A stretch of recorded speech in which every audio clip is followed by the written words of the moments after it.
ಆಕೃತಿಗಳದ್ದು ಯಾವುದೇ ಬಾಹುಗಳು ಇರಲಿ ಅದಕ್ಕೆ ಹೊರಕೋನಗಳ ಮೊತ್ತ 360.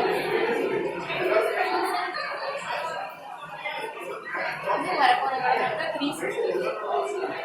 ಆನಂತರ ಇದು ಸಮಮಿತಿ ಆಕೃತಿಗಳಿಗೆ ಸಂಬಂಧಪಟ್ಟಾಗ ನಾವು ಪರಿಭ್ರಮಣ ಕ್ರಮ ಮತ್ತು ಪರಿಭ್ರಮಣ ಕೋನ ಅಂತ ಹೇಳಿ ಬರ್ತದೆ.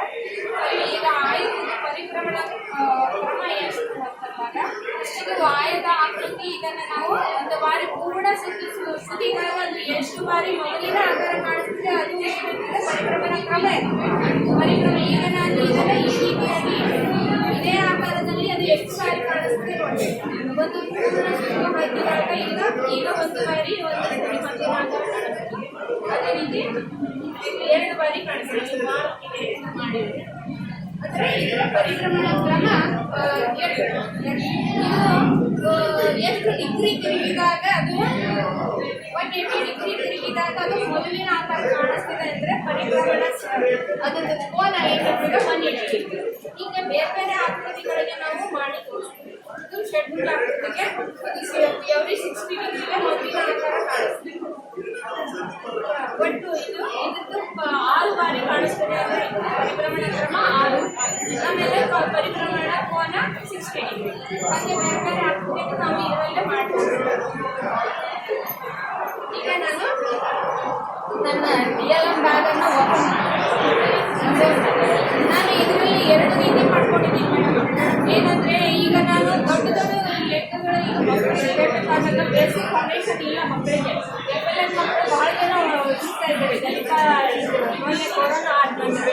ಅದಕ್ಕೆ ನಾವು ಏನು ಮಾಡಿದ್ದೀವಿ, ಸರಳ ಕ್ರಮದಿಂದ ಕಠಿಣದವರೆಗಿನ TLMಗಳನ್ನು ತಯಾರಿಸ್ತೀವಿ. ಅಂದರೆ FLN ಮಕ್ಕಳು ಒಳಗೊಂಡಂತೆ ಇದನ್ನು ತಯಾರಿಸ್ತೀವಿ.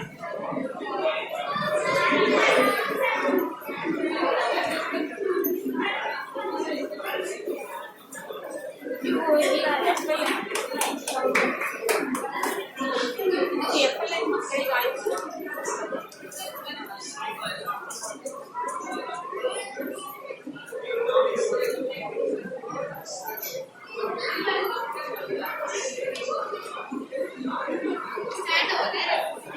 ಮಕ್ಕಳಿಗೆ ಸ್ವಲ್ಪ ಹೇಳ್ತಾರೆ ನೋಡಲಿಕ್ಕೆ ಖುಷಿ ಅನಿಸ್ತದೆ ಅಂತೇಳಿ ಬೇರೆ ಬೇರೆ ಆಕಾರದ ಆಕೃತಿಗಳನ್ನು ಮಾಡ್ಕೊಂಡಿನಿ.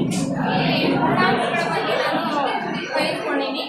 ಅವು ಋಣಪೂರ್ಣಾಂಕಗಳು ಇರ್ತವೆ, ಅವುಗಳ ಸಂಕಲನ ವ್ಯವಕಲನದ ಬಗ್ಗೆ ತೆಗೆದುಕೊಂಡಿನಿ. ಕೆಲವು ಸಂಕಲನ ವ್ಯವಕಲನ ಗುಣಾಕಾರ ಭಾಗಾಕಾರಗಳನ್ನ ಇದರಲ್ಲಿ ಸಂಖ್ಯೆಗಳನ್ನು ಕೊಟ್ಟು ಒಂದೊಂದು ಉದಾಹರಣೆಗಳನ್ನು ತೆಗೆದುಕೊಂಡಿದ್ವಿ.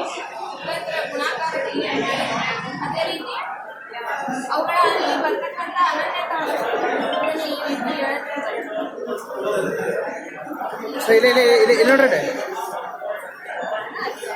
ಈ ಸಂಕಲನ ಲೆಕ್ಕ ಮಾಡಿ ಅವರು ಇದನ್ನು ಮಾಡ್ಕೋಬಹುದು. ಏನಂದ್ರೆ ಸಂಖ್ಯಾ ರೇಖೆಯನ್ನು ಮಾಡ್ಕೊಂಡಿದ್ದೀವಿ. ಸಂಖ್ಯಾ ರೇಖೆಯಲ್ಲಿ ಯಾವ ರೀತಿಯಾಗಿ ನಾವು ಯಾವುದಾದ್ರೂ ಪೂರ್ಣಾಂಕಗಳನ್ನು ಹೇಳಿ ಸಂಕಲನ ಮಾಡಿ ಮಾಡ್ಬೋದು. ಬರ್ತದೆ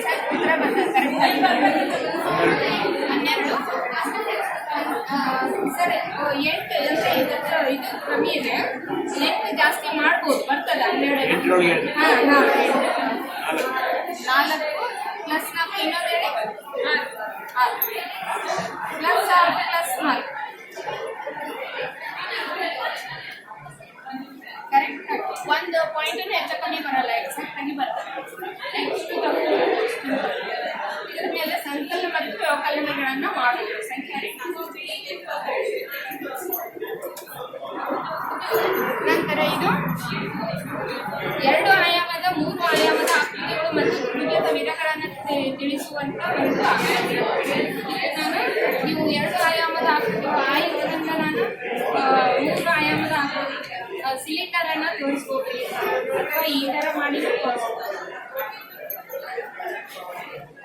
ಅದೇ ರೀತಿ ಇದು ತ್ರಿಭುಜ ತೆಗೆದುಕೊಂಡ್ರೆ ಕೋನ ಬರ್ತದೆ, ಇದು ವೃತ್ತ ತಗೊಂಡ್ರೆ ಗೋಳ ಆಗ್ತದೆ.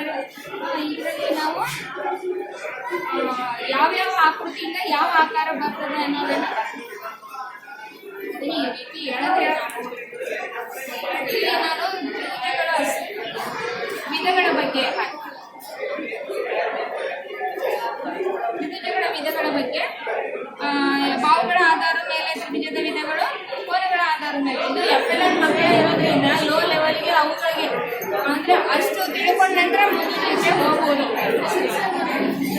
ಸಮಬಾಹು ತ್ರಿಭುಜ ಅಂದ್ರೆ 3 ಬಾಹುಗಳು ಸಮವಾಗಿರುತ್ತೆ. ಸಮದ್ವಿಬಾಹು ಅಂದ್ರೆ 2 ಬಾಹುಗಳು ಸಮ ಇರ್ತವೆ. ಈ ರೀತಿ ಮಾಡೋದ್ರಿಂದ ಒಂದೇನೋ ಅಟ್ರಾಕ್ಷನ್ ಇರುತ್ತೆ, ಮಕ್ಕಳಿಗೆ ಕುತೂಹಲ ಬರ್ತದೆ ಅಂತೇಳಿ ಮಾಡಿದ್ದೀವಿ ಅಷ್ಟೇ. ಸಮಬಾಹು ತ್ರಿಭುಜ ಇದು ಕೋನಗಳ ಆಧಾರದ ಮೇಲೆ ಲಘುಕೋನ ತ್ರಿಭುಜ. 3 ಕೋನಗಳು ಲಘು ಕೋನಗಳು ಇರ್ತವೆ. ಅನಂತರ ಲಂಬ ಅಂದ್ರೆ ಒಂದು ಕೋನ ಲಂಬ ಇರ್ತದೆ, ಒಂದು ವಿಶಾಲ ಕೋನ ಇರ್ತದೆ. ಈ ರೀತಿ ಇದು ಕೋನಗಳ ಆಧಾರದ ಮೇಲೆ ಇದು ನಕ್ಷೆಗಳು, ಬೇರೆ ಬೇರೆ ರೀತಿಯ ನಕ್ಷೆಗಳನ್ನ ಕಲಿತೀವಿ ಗಣಿತದಲ್ಲಿ. ನಕ್ಷೆಗಳ ಬಗ್ಗೆ ಬಂದಾಗ ಯಾವ್ಯಾವ ನಕ್ಷೆಗಳನ್ನ ಕಲಿತೀವಿ? ದತ್ತಾಂಶಗಳಲ್ಲಿ ಚಿತ್ರ ನಕ್ಷೆ, ರೇಖಾ ನಕ್ಷೆ, ಕಮ್ಮ ನಕ್ಷೆ, ಪೈ ನಕ್ಷೆ, ಹಾಗೆ ರಾಷ್ಟ್ರದಲ್ಲಿನೂ ನಕ್ಷೆಗಳು. ಅವುಗಳಿಗೆ ಪರಿಚಯ ಮಾತ್ರ, ಇದು ರಚನೆ ಅಲ್ಲ.